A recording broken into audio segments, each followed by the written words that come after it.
Hello everyone! Happy Sunday! Samahan niyo ako kumain ng cheesy buchi. Binili namin ito sa Nani ng kaklase ko. Masarap ito. Napaka-cheesy.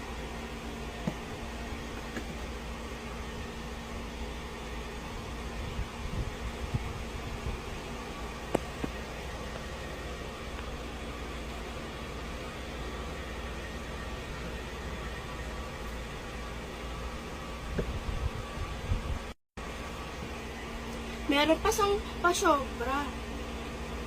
Tuwing pumipili si mama, meron siyang pasobra.